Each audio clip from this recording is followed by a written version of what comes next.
በቃ ሲል ነው እየሮጠች ትመጣለች። ይህንን የአባቷን ድምፅ ስትሰማ ኑኑ ከመኝታ ቤቷ ዲሪሪሪ እያለች ትመጣለች። ኑኑ መኝታ ቤት ነው ቲቪ የምታየው። ሳይመን ሳሎን ነው የሚያየው። ምክንያቱም በአንድ ቲቪ ለሁለት ይጣላሉ። ሪሞቱን አምጣ አምጣ።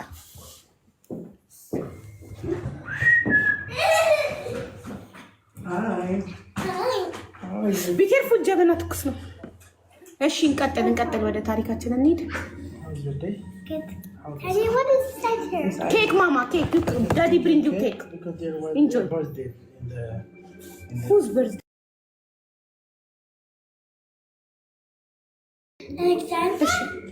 yes enjoy the cake no share with your brother ፍቅሬ ሙሉ ለሷ ሰጠቃት ይካፈሉ። ፀሐይ ወደ ታሪክሽ እንመለሳለን። ማሪ ይቅርታ ያቆምሽበትን ንገርሽ።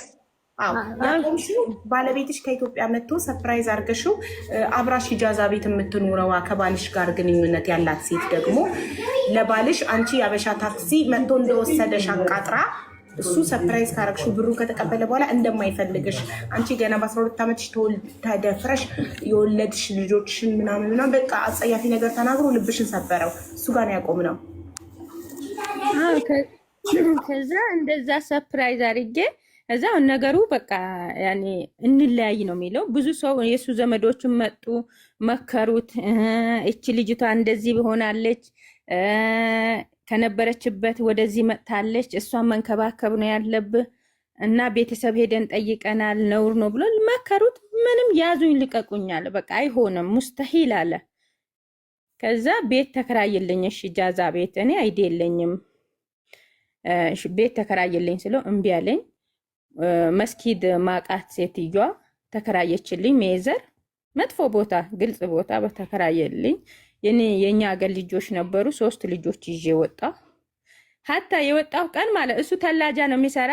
አብዱላዚዝ ኩድራ ነው የሚሰራ የነበረው በተላጃ መኪና እንደ ፓኪስታን። የእሷን ዕቃ ቤት ነገር ልንወጣ ቤት ልፈልግልሽ ብሎ እሷን ቅርብ ቦታ አስቀምጦ እኔን መኪና ውስጥ ይሄ ቻይና ካምፖ ጋጠሪ ሰልዋ ቻይና ሞል ጋር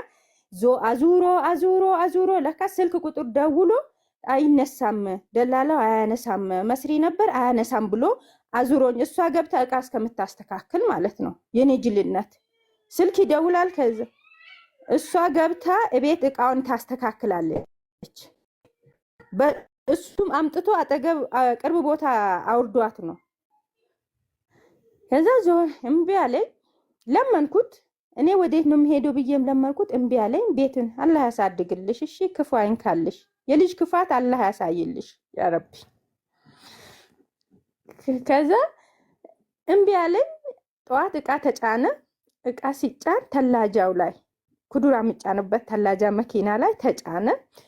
የሷም የነሱም የኔም እኔ አንድ ፍራሽ፣ አንድ ብርድ ልብስ፣ አንድ ትራስ የራሱን ልብስ ብቻ ነው የሰጠሁት።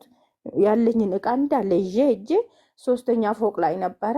እዛ ሜዘር እያወረን እኔን እንዴት አድርጎ ቢወስድ እንደ ፓኪስታኖቹ ሻሽሽን እሰሪ ወንድ መሰይ ተላጃ መኪና ላይ ሴት ልጅ እንደማይጫን ያውቃል። እንደ ፓኪስታኖቹ ሻሽን ከፍ አድርጌ አስሬ ወንድ መስዬ ማለት ትራፊክ እንደ ወንድ መስዬ እሷን በከርዋ ላከ። እኔን ግን ሻሽን አስሬ በተላጃ መኪና ሄድኩ። ኳተር ላይ ታውቂያለሽ በትልቅ መኪና ሴት ልጅ አትጫንም። ከዛ ሄድኩ እና ዕቃ እስከ ለትንሽ ጊዜ እዚህ ይቀመጥ ካምፓኒ ነው የምቀይረው ሲለኝ ማለት ነው። ካምፓኒ እስከምትገባ ድረስ እዚህ ይቀመጥ እለዋለሁ። እኔ ላይ ዕቃ እያስተካከልኩ የሱንና የልጅቷን ዕቃ ይዞ እልም ዕቃዬንም ሳያስተካክል ማለት ነው ሄዳ። ጠዋት እኔ ኬኔቶ ምናምን አደርጋለሁ። ይመጣል፣ ቁርሱን ይወስዳል። ለእኔ ደግሞ ኩዱራ ምናምን ያመጣልኛል። እንደዛ እየኖርኩ አንድ ልጅቷ ለቤት ክራይ ብዬ አንድ ልጅቷ ጨመርኩ። ሜጀር ሳውዲያ ሱፐር ማርኬት ላይ ቆሜ የሆነች ልጅቷ ቆማት ስታለቅስ ቤት አጣለች። ሻንጣ ይዛ ስታለቅስ ምን ሆነች ነው ስትላት እንደዚህ ወንድሜ ይመጣል፣ ወንድሜ እስከሚመጣ ድረስ ምቆይበት ቦታ እንትን ብዬ ነው እኔ ፍሪ ቪዛ ነኝ ትልና አይዲዋንም ታሳያለች። እኔ ደግሞ ፍሪ ቪዛ ትሁን ምን ትሁን አላቅም፣ አይዲዋን ብቻ አየሁና በቃ እቺ ህጋዊ ናት አልኩ። እኔ ስለ አይዲ ስለሌለኝ ስለ አይዲ አላቅም። ፓስፖርቷንም ይዛለች። እዛ ነው ያልኳት። ወንድሟን መጣ። ለካ ቸርች ከአጎቴ ልጅ ጋር ይተዋወቃሉ። ከኔ ጋር ያለችው አጎቴ ጋር እሷን መጣች። እኔ ጋር ያለች ጁምአ መጣ። እስከ ቅዳሜ ድረስ እኔ ምንም አላቅም። ልጁም አመጡ። እቤት ከገባሽ በኋላ ስልክ ደውላለ ስራ ትግባ ስል አትገባም፣ እኛ እናስገባታለን።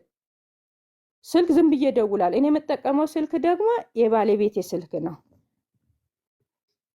እሱም ካምፓኒ ላይ ተያዘ። ከጁምአ መጥታ ቅዳሜ እኔ አሞኝ ነበረ። እሷ ምሳ በልታ ምን ብላ የቀለቧን ራሱ ምንም አላለችኝም። ብር የለኝም ነው የምትለው። ሻንጣው አለ። እኔና እሷ ብቻ ነን ቤት ውስጥ። እዛ እሱ ሲያዝ ሲአይዲዎች እሱን ሲይዙት እቤት ድረስ አመጣ።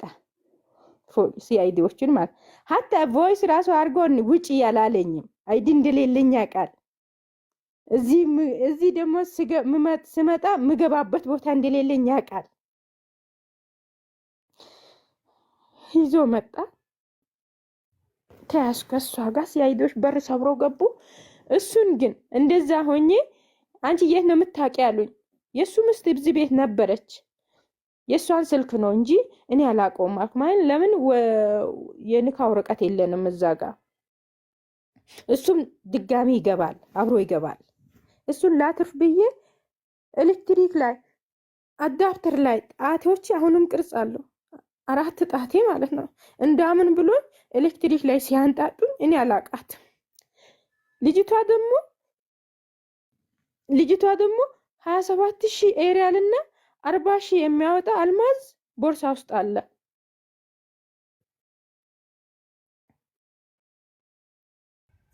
እንዴ ይሄንን ነገር እኮ ሰምቼ ነበረ። ዩቲዩብ ላይ ሆናል። እኔ እንጃ። እኔ እዚህ ካታር ስለሆንኩኝ ይሄንን ነገር ሳልሰማ አልቀርም። እሺ 27,000 እና እንትን እየሰረቀች ምናምን ሰምቻለሁ መሰለኝ። ኦኬ ሌትስ ጎ።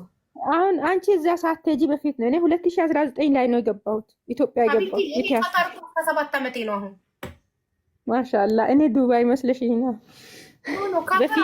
አሁንም ካታር ነው ያለሁት። ለ2 ዓመት ብቻ ነው ከካታር ወጥቼ አቡዳቢ ኖሬ ወደ ካታር የተመለስኩት። 17 ዓመት ነው። በኢትዮጵያ 2000 ሚሊዮን ነው እኔ ካታር የገባሁት። በቃ እሱ ነው በቃ። እዛ አላቅም። ሴትዮዋ ናት የሰጠችኝ ትላለች። 5 ቀን በረዶ ቤት ያሳደሩኝ ማለት ነው። በረዶ ቤት እስር ቤት ሰነያ ሳያደርሱ ማለት ሌላ ቦታ ነው። በረዶ ላይ ምን በላ በረዶ ነው፣ ምን ተኛ በረዶ ነው። በቃ ምንም ብርድ ልብስም የለም፣ በረዶ ነው። ቤቱ አይሲ ብቻ ነው። በቃ እዛ ነው እንዳምን ብለው ማለት ነው። እኔ አላቅም። ስትመጣ እንዲህ ነው ያገኘኋት። አይዲ ስላለ እኔ ስለ አይዲ ስለማላቅ እንዲህ ስትለኝ ስታለቅስ ይዤ ቤት መጣሁ። ብርም የቤት ስራ ግቢ ስላትም ቆይ ትለኛለች። እኔ አላቅም ብዬ ወላሂ ጡት ማጃ ራሱ አላደረኩም ነበር። ትመለሻለች ብሎኝ አባያ ደርቤ ነው የሄድኩት። እኔ ግን እንትን እሱ ብር ይከፍልልኛል ብዬ አስቤያለሁ። 13,000 ብር ክፈይና አንቺ በሪአ ተመለሽ ያሉኝ። እዛ ለገራማ ደግሞ 13,000 ሪያል ክፈይና ትወጫለሽ ሲሉኝ ክፈልልኝ ስሎ እምቢ አለኝ። እኔ ሰርቼ ከፍላለሁ ክፈልልኝ አልኩት። እምቢ አለኝ። ሀታ ማዳሞቹ ቁጥር ስለሌለኝ ነው እንጂ ማዳሞቹ ይከፍሉልኝ ነበር።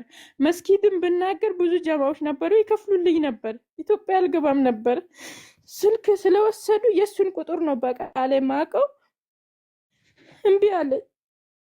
እኔ ከፍላለሁ ልውጣ ብቻ፣ እኔ ኢትዮጵያ ብቻ መሄድ አልፈልግም ስለው እምቢ አለኝ።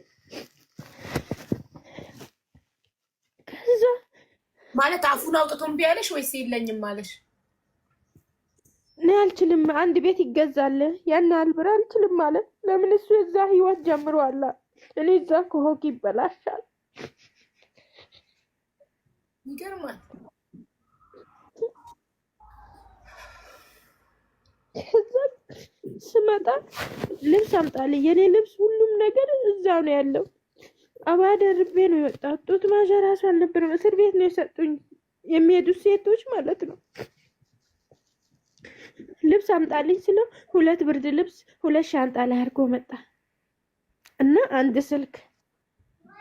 ወላሂ 100 ሪያል አልሰጠኝም። ምግብ ኢትዮጵያ ነው ሻንጣ ውስጥ ብርድ ልብስ ውስጥ ኪስ ውስጥ ብር ፈልጋለሁ። ኤርፖርት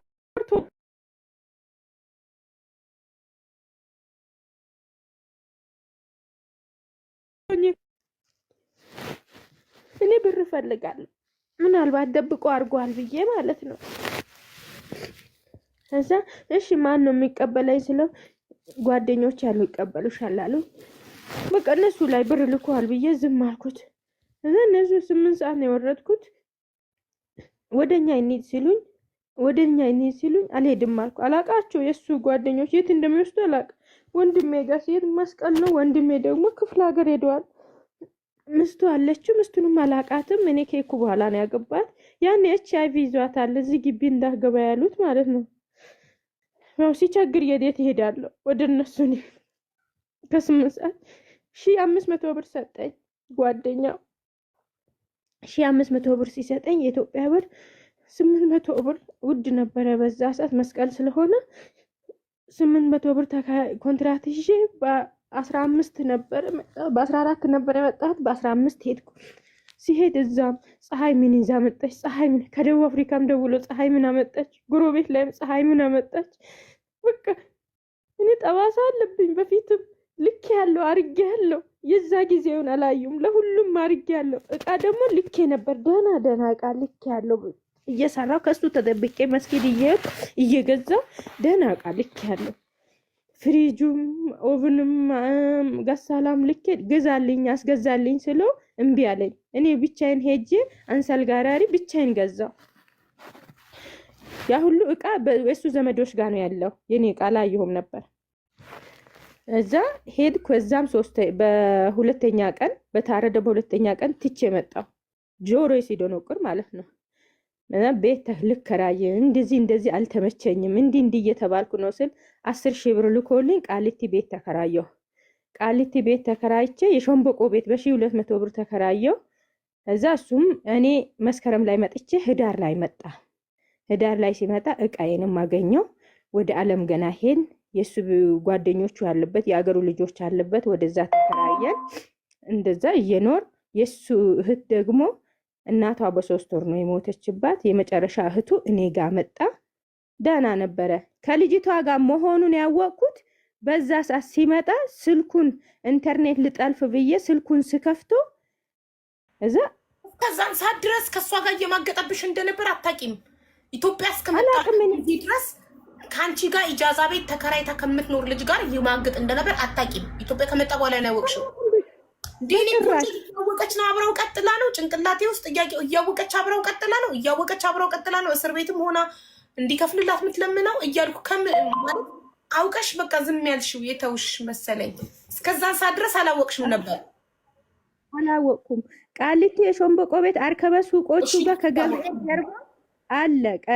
ኮሜንት አይቼ ነው አለ። የሾምበቆ ቤት ከአርከበ ሱቆች ወደ ውስጥ ገባ ብሎ የሆነ ቤት አለ። በሩ ሁሉ በሾምበቆ ነው የታጠረ ነበረ። አሁን ይኑር አይኑር አላውቅም። አይ ኮሜንት ስላየሁ ነው። ከዛ መጣና ኢንተርኔት ልጠልፍ ስል ስልኩን ይኸውልሽ ፀሐይ ሀሳብሽ ይሰረቃል። ኮሜንቱን ትተሽው ጣራ ወይ ግድግዳ እያየሽ ንገሪኝ። ለምን ሀሳብሽ ኮሜንት ለመመለስ ሀሳብሽን ስታቋርጪ ታሪኩ ይመሰቃቀልብናል። እኛ ተመስጠን እያዳመጥነሽ ነው። 3800 ሰው ተመስጦ እያዳመጠሽ ነው።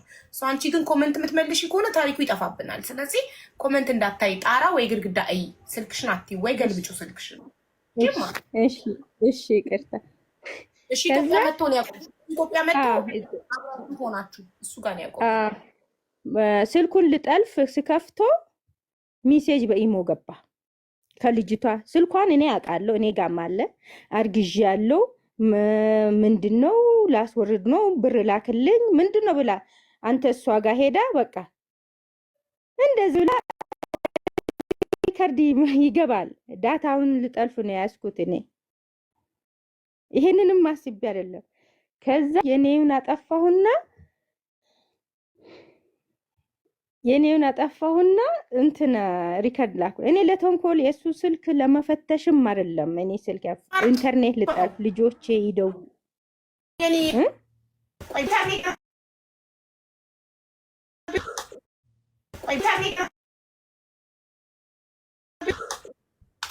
ነበረ የከኔ ነው ኢንተርኔቱ በሩ ተዘግቶ የሳሎኑ ዋይፋይ አልደርስም ብሎ ቆይ ልንገርሽ የቱ ጋር እንደተቋረጠብኝ እንትን ስልኩን ልትጠልፊ ስቲ ኢሞ ስታበሪ እሷ ማርገዟን አንተ እሷ ልታይልክ እኔ እዚህ አርግዤ የማስወረጃ አጥቻለሁ ምናምን ብላ ቮይስ አደረገች እሱ ጋር ነው ከሱ ጋር ቀጥይ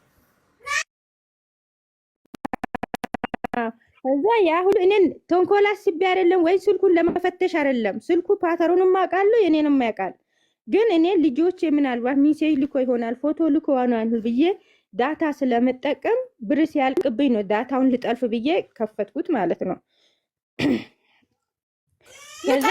እንደዛ ብዬ ዳታ ሼር ላረግ ነው የሚባለው ዳታ ሼር ላረግ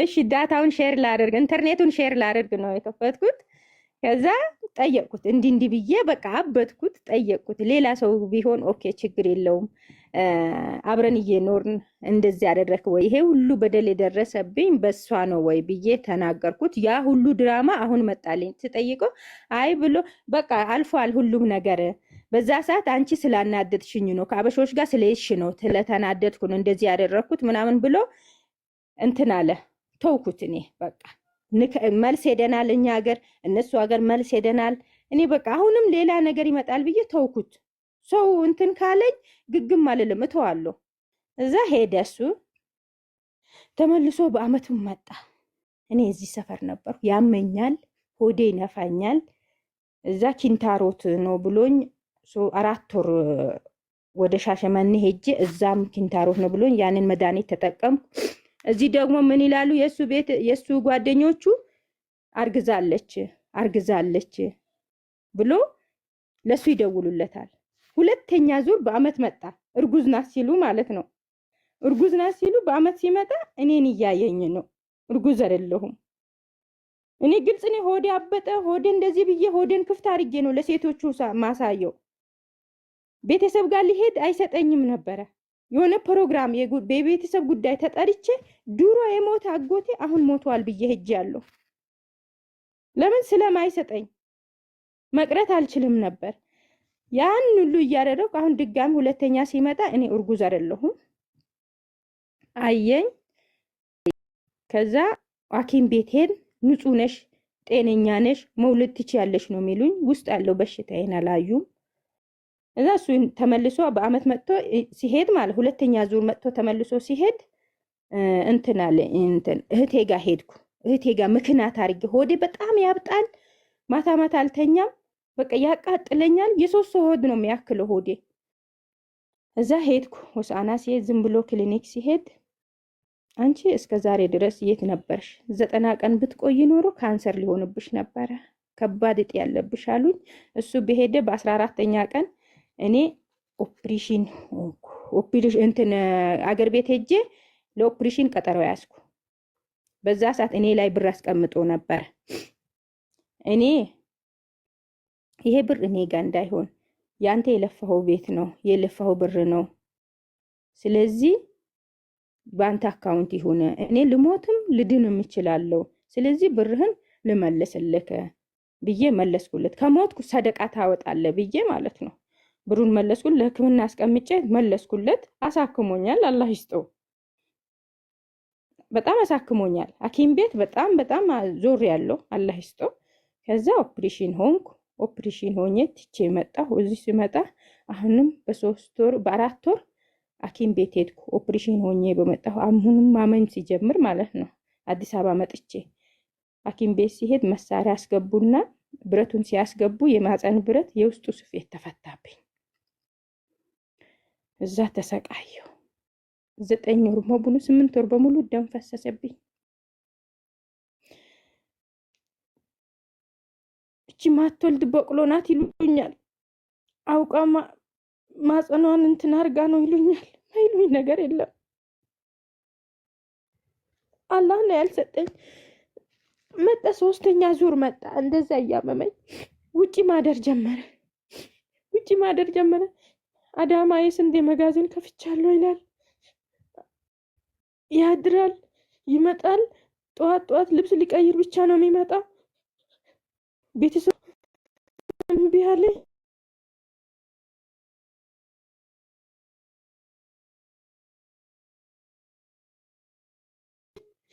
ከዛ ስሜን ሀታ ሀቡ የኔን ስም ይሄን ልጅ ስቃይ ችግር አብረን ያሳለፍ ነው።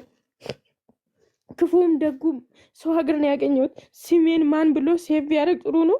ሴፉ ባሌ የኔን ስም እዚህ ጋር እህቱን እያሳደግኩ ነው። ምንም ብር የለኝም። ያለኝን ለሱ መልሻለሁ እኔ ላይ ያስቀመጠው። ከዛ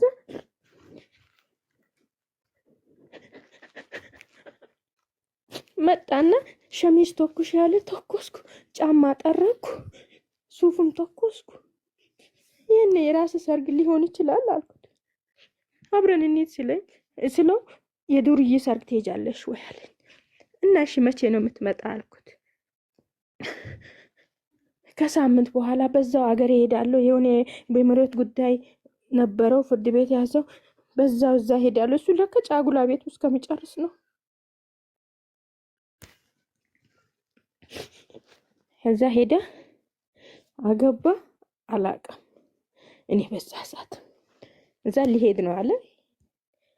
ቀኑ ደርሶ ማንን አገባ? ሌላ ሴት ወይስ እዚህ ካታር ያላችሁ ሲማግጥብሽ ኢጃዛ ቤት የነበራትን ልጅ? ሌላ እዚህ ሰይድ ያሲን ኛ ሴት በህይወቱ። ኦኬ ሌላ ሴት ማለት ነው። ሌላ ሴት ነው። እዚህ ወንድሞቹ ጓደኞቹ ናቸው። የሱ ጓደኞች አብሮ አደግ። አንዱ አላህ ራሞ ሞቷል። እኛ ሀገር ሄዶ መልስ ሄዶ የመጡት ናቸው። አንዱ ደግሞ አለ ወላሂ ብላህ ረብል ከአባ መጥቶ ያቅም ዳያስፖራ ነው ብሎ ንካ የታሰረለት ማለት ነው። ትዳር የለውም ተብሎ ነው እንትን ያለው። ከዛ እኔ ምንም አላቅም። አሁንም ሄደ እሱ ለሱ የሚያስፈልገው ነገር አርጌ ይዞ መሄድ ነገር እቃ አዘጋጅቼ ሄደ። ከዛ በኋላ በ10 ቀን በኋላ የሚመጣ ሰው አለ። ይሄን እቃ እዚህ ሰው ፈልጓል ይላል። ጩኮ ሰርቼ ሹሮ ሀታ እሷ እኔ በኦፕሬሽን ደም እያፈሰስኩ ቡና የማሽን ቡና አጠጣም 4 ኪሎ ቡና በእጄ ወቅጫለሁ። ሰው ፈልጎ ነው የማሽን ቡና የማይጠጣ ሰው ብሎ ማለት ነው። መቆጫ ከጎረቤት ለምኜ ሌላ ጊዜ እቃ ስልክ በእንትን ለሰው ነው ብሎ አንቺን የገዛ ሚስቱን በኦፕሬሽን የተደረግሽ የታመምሽ ይህን ሁሉ ነገር እንድታዘጋጅ ያደረገ ለማ ለዚህችኛዋ በድብቅ ላገባት ሚስቱ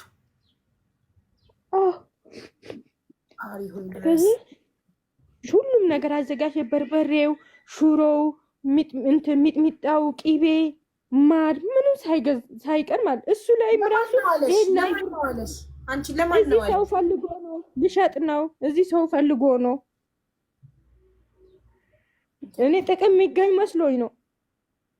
እሱ ጥቅም የሚያገኝ መስሎ ሀታ ብር በስነ ስርዓት አይልክልኝም። 10,000 ብር ይልካል። 5,000 ብር የቤት ኪራይ ከፍላለሁ። 2,000 ብር የእህቱ ትምህርት ቤት ይከፍላለሁ። 3,000 ብር ነው ለእኔ የሚተርፍ። እህቱ አብራሽ የምትኖር ናት ቤታችሁ? አዎ ትንሽ ናት። እሷም እናቷ ሞታለች። ያኔ የእሱ እህት ናት፣ ትንሽ ናት። እዛ ሄደ 9ኛ ባገባ የእንትን ቀን የአረፋ ቀን በቪዲዮ ደወልኩ። በቪዲዮ ስደውል ራቆቱ ነው።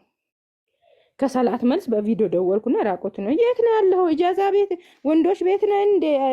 ወንዶች ቤት አላልክም እንዴ? የት ነው ያለው ስለው በኢድ ቀን ማን ነው የሚደውለው አለች።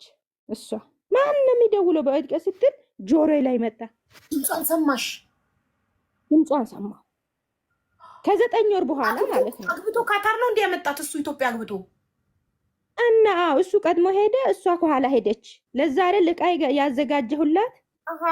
እሱ ይዞት የሚሄደውን ዕቃ አንቺ እሱ ከኢትዮጵያ ወደ ካታር ሲመጣ ያዘጋጀሽው ለእሷ እሷ ቤት የሚገባ ነው። እኔ እኮ እሷ እዛው መስላኝ ነበረ። ከተጋቡ በኋላ እሱ ጥሏት የመጣ እዛ አስቀምጧት የመጣ ነበር ይመስለኝ። ቀድሞ ነው የላካት ወደዚህ አይደለም። እሱ ቀድሞ ሄደ፣ ለእሱ ማዘጋጅቼ፣ እሷ ስትሄድ ደግሞ ለእሷ ማዘጋጀው። ለእሷም 2ኛ ዙር አዘጋጀው ከ10 ቀን በኋላ። ያዘጋጀሽውን ዕቃ ለማን ሰጠሽው? እሷን በአካል ሄደሽ አየሻት ሰጠሻት ወይስ ሰው ላከሱ? ሌላ ጊዜ ኤርፖርት ሄጄ ነበር ዕቃ ምልኮ። የዛ ጊዜ ደግሞ በሞተረኛ ልኮ ነው ዕቃ የሰጠሁት። እንዳታውቂያት ነው እንዳታያት። እሺ በሞተረኛ ነው ላኩ። የአረፋ ዕለት ስልኩ ጋር ነው ያቆምነው። ይቅርታ ስላቋረጥኩሽ። አረፋ ዕለት እንደዛ ማን በዚህ በኢድ ቀን የሚደውለው ብላ እንትን ስትል አበድኩ። እኔ ጋር እንግዳ ይመጣል፣ ወንድሜም ይመጣል፣ ሌላ ጎረቤቶቹም ይመጣሉ። ከዛ ከሰላት መልስ ይሄንን ስሰማ አበድኩልሻለሁ። ከዛ ማን ነው እለዋለሁ። አረ ጎረቤት ሄጄ ነው እና ማናት እኔን እንደዛ ምትለኝ አልኩ። እኔ ያችኛውን የመሰለችኝ እቺ በፊት የነበረችዋ እሷን የመሰለችኝ ከሷ ጋር አብሮ ያለው እዛ ለብሶ ምን ብሎ ውጪ ወጥቶ ደወለና እኔ በጣም ወደዋለሁ ጎማ ይብላኝ አለ። ጎማ ይብላኝ ስል እውነት መሰለኝና ተውኩት። በቃ እውነት መሰለኝ ወላሂ ጎማ ይብላኝ። እኔ ሰው ቤት ነው ለአንቺ አይደለም ለሌላ ሰው ሲወራ ሰምተሽ ነው ተውኩት። እውነትም የበላ ነው የሚመስለኝ እኔ። አዎ እንዲህ ነው እንደምትወጃቸው ሲያውቁ እንዲህ ነው። ጎማ ይብላኝ ማለት መኪና ይግጨኝ ነው አይደል? ወይስ የአውሮፕላን ጎማ ነው? ጎማ ይብላኝ ማለት መኪና ይግጨኝ ነው። ጎማ ይብላኝ ሲልሽ አንቺ ደግሞ ጎማ ከሚበላው አመንሽው። አመንኩ። እዛ እንትን እንደዛ በዛ ተውኩት። እሱን ዘጋሁት። በፊት ማታ ማታ ይደውልልኝ ነበረ ከሷን ሳያገባ ኢትዮጵያ ሳይመጣ በፊት በቪዲዮ ያናግረኝ ነበር። ልክ ቤት ከገባ በኋላ ጠለባት ነው የሚሰራ። አይደውልም፣ ስልክ አይመቸኝም፣ ዘግቶ ነው የሚገባ። ቻው ደህና ደሪ ልተኛ ነው ወሬ አልፈልግም ብሎ ነው የሚገባ። ከዛ ዘጋለሁ፣ አልደውልም። እኔ ሲወጣ ብቻ ይደውላል። ቀጥታ ብሎክ ነው ስልኬ፣ ቀጥታ ብሎክ ነው። እሱም በኢሞ ብቻ ነው፣ ዋትስአፕም ሌሎቹም ነገር ብሎክ ነው። ከዛ እንደዛ ይሆን እኔ ለምን ብለሽ ጠይቀሽ አታውቂም? ለምንድን ነው በዋና ስሞክርኩ ብሎክ አድርገኸኛል ለምን ብሎክ አደረከኝ ብለሽ ጠይቀሽ ታውቂያለሽ? ጠለባት ስለሚሰራ በዛ ስትደውይ ይጠፋብኛል፣ ሎኬሽን ስለሚሄድ። ጠለባት ዲሊቨሪ ነው የሚሰራው። ከዛ እንደዛ መስቀል ሄድኩ እኔ አገር ቤት። የሆነ አባቴ በጣም ታሞ ነበረ። ሄድኩ እኔ እሄዳለሁ። ቤተሰቡ ወንድሞቼ እንትን ሲሉ አሁን መራቅ አልፈለኩም። ተጠርቼ በግድ ከዚህ መኪና ይሄድ ነበረ፣ የሚሄድ መኪና ነበር። ከነሱ ጋር አብሬ ሄድኩ። እዚህም ብቻዬን ስላለው ልጅ እህቱንም ይዤ ሄድኩ። እህቱንም ይዤ ትቼ ስመለስ በመጣ ሁለተኛ ቀን ሊሆነች ልጅቷ ቆጮ አምጪ ብላ ወደ ሰበታ ይዤ ሄጄ ነበር። እሷ ቤት ተቀምጬ እያለሁ ቪዲዮ ይላካል፣ የሰርግ ቪዲዮ ቤሎ ምን ይላክልኛል። ከዛ ማነሽ ሳልኳት አንቺ የአብዲ እህት የከሌ እህት አይደለሽ እንዴ አለችኝ። አዎ አልኳት፣ ነገሮቹን ለመቀበል ማለት። እሷ ለካ አውቃ ነው። ተጣልቶ ንካ ወርዶ ኢትዮጵያ መጥታለች እሷ ስሜን ሳይቀር ያለችበት የሱ እህት ስም እንትን ሰፈሩ ሳይቀር ሁሉም ነገር ነግሯታል። እዛ እንዲህ አለች። እንደዚህ አግብቼ እንደዚህ አይነት ቀን ሱፉም አንድ ነው፣ ለኔ መልስ የተገዛ ነው። ሁሉም ነገር አንድ ነው። ሚዜዎቹም እኛ ሀገር መልስ የሄደው ሚዜዎቹ ናቸው ማቃቸው። አብሬ እነሱ ግቢ ስንት ጊዜ ኖርኩ ነው። እዛ አበድኩ ወላሂ። ከሰበታ እስከ ዓለም እንትን ዋስ ድረስ እንዴት እንደመጣሁ እኔ አላውቅም። እዛ ስጠይቅ ሆኖ ነበረ፣ አንቺ ስላልወለድሽ ሆኖ ነበረ፣ ግን ያንቺ እንባ ስላለ ትቻለሁ፣ ንካ ወርጃለሁ፣ አገሯ ገብታለች አለ። እዛ ሊሆን ይችላል ብዬ እሱንም ተውኩት። ሰው አስታረቀን፣ ተውኩት ትቼ። አሁን እኔ ከኔ ደም ሲፈስ አሁን ያ የውስጡ ስፌት የተፈታ ደም ይፈስብኝ ነበረ። ፎቶ አንስቼ ላኩለት። እኔ ለወንድም ያላኩም፣ ለእህቶች ያላኩም፣ ለአባት ያላኩም። ከሁሉም ነገር ባል ነው የሚበልጥብሽ አይደል? ፎቶ ነው ላኩት። ደም ይሄ እንደዚህ እየፈሰሰ ነው። አንቺ ካሁን በኋላ ካንሰር ይዞሻል፣ ሰው አትሆኝም፣ እንደ እከሌ ነው ምትሞቺ። ለታመመ ደም ለሚፈሰው እንዴት እንደዛ ይባላል?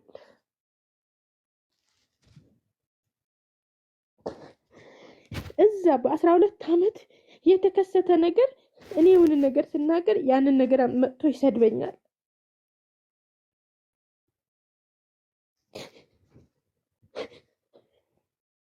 ከዛ ናሴ ላይ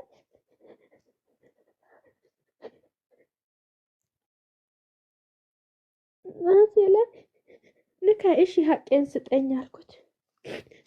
9 ዓመት ድንጋይ ቀልብ ያለው አለ። እኔ ድንጋይ አይደለሁም ወልጅ ያለው አይቻለሁ። እሱ ከዛ ትኛውን ጋር 10 ወር ነው 9 ወር አብሮ ኖሮ አልወለደም። እሱን አላህ ነው የሚያውቀው። እኔ ፈራጅ አይደለሁም። አላህ ነው የሚያውቀው። የኔ ችግር ሁሉ የሱ ችግር ሁሉ የኔ እሱ ምን ያቺን አስረግዟል ነበር ያስረግዛል። እሱ አንቺም መውለድ ትችያለሽ። ያቺን ፈልጋ ኢሞ ላይ ቮይስ ልካን ነበር። ያቺ መጀመሪያ እናንተ ኢጃዛ ቤት ያለች አብራ የማንገጣችሁ ከሱ ጋር የባንጋሊ ነው አለ። የባንጋሊ ነው የኔ አይደለም አለ። እሱ ነው ያለ። ፈጣሪ ነው የሚያውቀው። እሱን እኔ አልፈርድም። እሱ ላይ እኔ ፈርድ መስጠት አልችልም። አላህ ነው የሚፈርደው። ከዛ ሀቄን ስጠኝ ስለው 9 ዓመት ድንጋይ እሺ ወዴት ልሂድ? ከፈለሽ ከፍሪ በረንዳ ውጪ። እንደዚህ አይነት ልጆቹ ያው ስም አልጠራ እንደዚህ አይነት ልጆች ጋር እነሱ ይላኩልሽ ከነሱ ቤት እነሱ አሉልሽ አይደል? እንደዚህ አይነት ልጆች ያለባት የተወለዱ ማለቱ ነው። ገብቶኛል። ቃሉ ሚዲያ ላይ መጠንም ያውቃል። እሺ እኔ ከዛ እቺ ሴትዮ አከራዬ ለኔ ጥሩ ናት። ታለቅስ አብራ የምታለቅስ ናት። ቤት ገዝታ ወደዚህ ልትመጣ ነው። እኔ ጨለመብኝ። ቤት ኪራይ የለኝም፣ ምበላው ራሱ የለኝም። ወደ አንፎ ልትመጣ ቤት ገዝታ ማለት ነው። አንቺን እዚህ ጨለማ ላይ አልጥልሽም ይዤሽ ነው የሚሄደው ብላ ወደ አንፎ እቃዬን ጭና ወደ አንፎ መጣ። ከዛ በኋላ እሱም አባትዮ መጡ። አባትዮ ልጅቷና እቃውን ሊወስዱ ሲመጡ ልጅቷ እምቢ አለች። አልሄድም ብላ እምቢ አለች። የእሱ የእህት ልጅ የምታሳድጊያት እህቱ ትንሿ እህቱ። ኦኬ እሺ። አልሄድም አለች። በ6 ዓመቷ ነው እኔ ጋ የመጣችው። አሁን 13 ዓመቷ ናት። አልሄድም አለች። የታፈነ ድምፅሽ እየራቀ ነው። ትንሽ ቀረብ እህቲ እንትን እኔ ጋ የመጣችው በ6 ዓመቷ ነበር። አሁን ይሰማል። ቆንጆ ነው። አሁን ይሰማል። ቆንጆ ነው። በ6 ዓመት ነበር የመጣችው። ወደ አሁን 13 ዓመቷ ነው።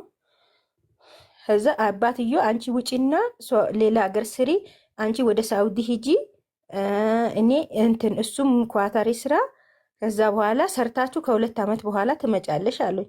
እኔ እኮ እያመመኝ ነው፣ ደም እየፈሰሰብኝ ነው ስል እዛ ስትሄጂ ተውሻል አሉኝ አባትዮን። ከዛ እኔ አልሄድም አልኩ። እሺ እቃውን ስጭኝ አሉ። ይዤ ልሂድ እዛ ላስቀምጥ፣ እዚህ የቤት ኪራይ ለምን ትከፍያለሽ አሉኝ። እኔ አልሰጥም፣ እሱም ንካ ውርዷል።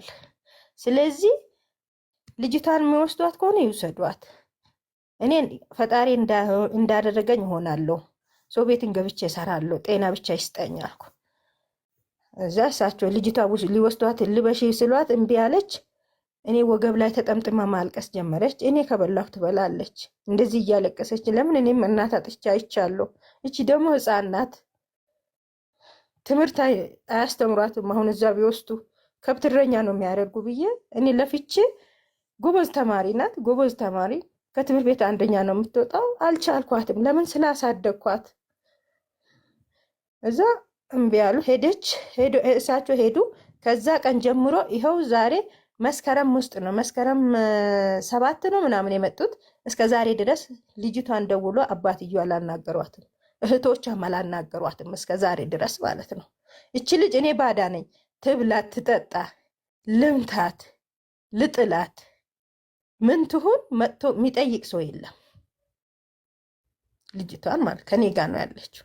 እዛ ለእሷ ዩኒፎርም የሚሆነው ነገር ሰአጥቼ እንትን ኒዛምን በእንትን ቲክቶክ አያለው እሱ ጋር ደወሉ። እሱ ጋር ነገርኩት የኔን ታሪክ እንደዚህ 2 ሰዓት ሰማ። እኔ አልረዳሽም፣ የልጅቷን ዩኒፎርም ግን እረዳለሁ። ግን ሚዲያ ላይ ውጭ ያለ ልጆች ያያሉ። ነገ ልጆች ቢያዩ እኔ ምንድን ነው የምሆነው? ችግር የለም ከለላ ይደረጋል አሉኝ። መስኮቱ ላይ ወጣ። ሰው እርቦኝ ነበር። ምግብ እርቦኝ ነበር። ቤተሰብ ጋር ርቄ ያለው የራቁት ምክንያት አለኝ። ደህና ቤተሰብ አለኝ። ደቡብ አፍሪካ እህቶች አሉኝ፣ ወንድሞች አሉኝ፣ ግን አንገናኝም።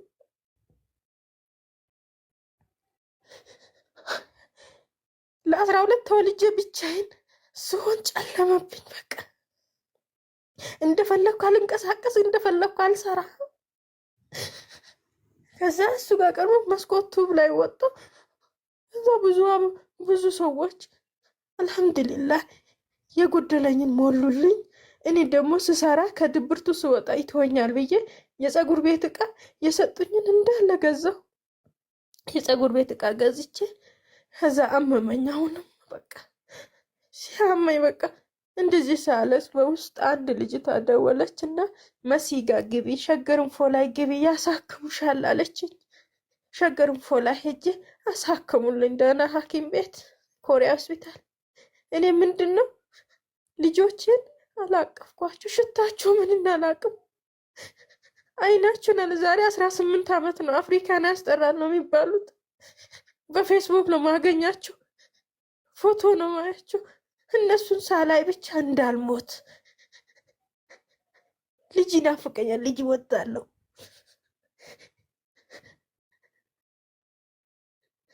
አፉ በሉኝ፣ አልቻልኩም። አፉዬ አሁን ኦፕሬሽን ሆኛለሁ። ወደ 50 ምናምን ቀን ነው ድጋሚ ኦፕሬሽን ሆኜ ሆዴ ላይ ከለላ ተደርጓል። ደም በሳምንት 3 ቀን ነበር የሚጠረገው። ለ90 ቀን ተብሎ ሆዴ ውስጥ ፕላስቲክ አለ። ውሃ ጠጪ። አልቻልኩም። በጣም ያመሻል። ውሃ ጠጪ ፕሊስ። የኔን እድል አይስጣችሁ፣ በዘር ማንዘራችሁ አይድረስ። የያዛችሁት ነገር ሁሉ እኔ ሴት ልጅ ተደፈረች ሲባል እኔ በሽተኛ ነው መሆኑ አለቅሳለሁ።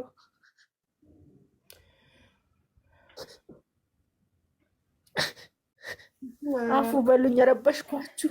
ኧረ በፍጹም አትሽ፣ ይውጣልሽ። ምንም ችግር የለውም፣ ይቀልሻል። ኢትስ ኦኬ። ስለኛ አትጨነቂ። አንቺ እንዳልሽ እንጂ እኛ ችግር የለውም። አልሐምዱሊላህ ሰው ጥሩ ነው። ለሰው አብሮ የተወለድኳቸው በጣም ባዳ ዘመድ ሆኖልኛል። ገብቶሻል? አልሐምዱሊላህ። ልጆችሽን ለማግኘት ምን ጥረት አድርገሻል? በቫይበር ደውሉልኝ ነበር። አሁን ሴቷ ወንዱ መስከረም ላይ ነው የደወለልኝ።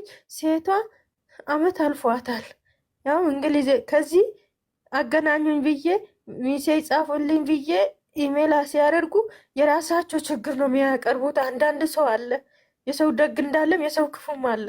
እዛ በኋላ የሆነ ጊዜ ፔስታል ላይ ሽንኩርትና ቲማቲም አድርጎ ቪዲዮ አንስቶ ሄዱ።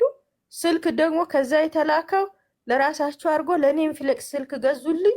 በዛ እኔ ውሸት አማርጋኝ ወይም እኔ ቤት ውስጥ ያለው እቃ አይቶ እሷ ተመችቷታል ምናምን ብሎ ይንገሯትም ምን ይበሏትም አላውቅም።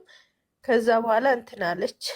ለማን ነው አንቺ መጀመሪያ ልጆችሽን ለማግኘት ማንን ነው ኮንታክት ያደረግሽው? መጀመሪያ ራሳቸውን እኔ እዚህ ሰው ኮንታክት አድርጌ ነበር ኢሜል እንዲጽፉልኝ፣ እንግሊዝኛም ስለሚከብደኝ። ያሳደገው ድርጅት አልፈረሰም እስካሁን አለ? ያሳደጋቸው ድርጅት የተረከባቸው የለም። ግዳ ህፃናት ማሳደጋ የለም። ፈርሶ ነው። ፈርሶ ይሁን ምን ይሁን አላውቅም። እነሱን እኔ ስልክ አለኝ እኮ ስልክ አለኝ። ኦኬ እሺ። ከዛ እንዴት ነው በምንኛ ተግባባላችሁ? ልጆችሽ አማርኛ ይችላሉ? አይችሉም። የተመጡ ትንሽ ያው ደህና ናቸው ምናምን አለ። የት ሀገር ነው ያደጉት? ወንዱ ቺካጎ፣ ሴቷ ካናዳ። በጣም የወርቅ ተሸላሚ ነው በሙዚቃ። ተለያይተው ነው አንድ ቤት አላደጉም? ወንድምና እህት ሌላ ቦታ ነው ያደጉት? ሌላ ቦታ ነው። አንዱ ለሌላ ፋሚሊ አንዱ ለሌላ ፋሚሊ የተሰጡት መንታ ሆነው? አዎ። እና አይተዋወቁማ? ይታወቃሉ። እቺ ወንዱን የወሰደችው ሴቷን ፈልጋ አገኝታለች። እሷ ናት ለእኔ ራሱ አድራሻ የሰጠችኝ። ካደጉ በኋላ ነው ተፈላልገው የተገናኙት እንጂ አብረው አላደጉም። እሺ ከዛ ግዳይ ሞታለች እያሉ ነው። የድርጅቷ ባለቤት እኮ እሷ ስትሞት ተዘጋ ማለት ነው ድርጅቱ። እኔ እንጃ፣ እኔ አላቅም። በቃ በዛ ሰዓት ሲሄድ ትራፊ ብር ተሰጣት ነበረ። ልጁን ስትወስድ አግዣት ስራ አስገቢያት ብላ ልጁ እስከሚሄድ ድረስ ደህና ነበር። ሴቷ 6 ወር ደርሳል። 6 ወር ኢትዮጵያ ደርሳ ነበር። ላጠባት ሲሄድ ሲሄድ እንትን ይሉኝ ነበረ። ምንድነው ልብስ ቀይሪ። እኔ ጡት አላጠባሁም፣ አቅፊያት ነው ትቼ እመጣለሁ። ልታጠባ ተብሎ ነው የምገባው። ልብስ ቀይሪ፣ በደንብ አትቀፊያት፣ ትንፋሽሽ ናት፣ የራስሽ ልጅ ከሆድሽ ያወጣሽው እኮ ፈርመሽ ነው አይሰጠሽው። አንቺ ፈርመሽ ከሰጠሽ በኋላ እኮ መብት አይኖርሽም እነሱ ላይ። ፈርመሽ ነው ይሄድ ነበረ 6 ወር ድረስ በየ3 ቀኑ እየሄድኩ አያት ነበረ። በዛ ሰዓት አያስጠጉም። ያኔ 13 ዓመትሽ ነው ስትደፈሪ፣ 12 ዓመትሽ ነበር እንጂ 13 ዓመትሽ ነው። የ13 ዓመት ሆነሽ ምንም አታውቂም። ስለዚህ አንቺም አይደለሽም የወሰንሽው፣ የአካባቢው ሰው ነው የወሰነው። የኖርሽበት አካባቢ ሰው ነው ፈጥ ብለው የወሰነው። አንቺ ልጅ አንቺ አልወሰንሽም፣ እነሱ ናቸው የወሰኑት። እነሱ ወስደው ሰጡ። ግን አንቺ እየሄድሽ ታያቸው ነበር እስከ 6 ወር ድረስ። 6 ወር ድረስ ከኢትዮጵያ አልወጡም ነበር። አልወጣችም፣ ሴቷ አልወጣችም ነበር። ወንዱማ 2 ወር ከሆነ በኋላ ነው የወጣ። የ2 ወር አራስ ሆኖ ነው ወንዱ ለፈረንጅ የተሰጠው። እሱ የሄደ እኔ ጋር ከኔ ሄደ በ16 ቀኑ ነው። ግን ከኢትዮጵያ ሲወጣ በ2 ወር ሊሞላ ትንሽ ቀን 2 ወር ሊሞላ ነው። ሴቷ 6 ወር ቆይታለች።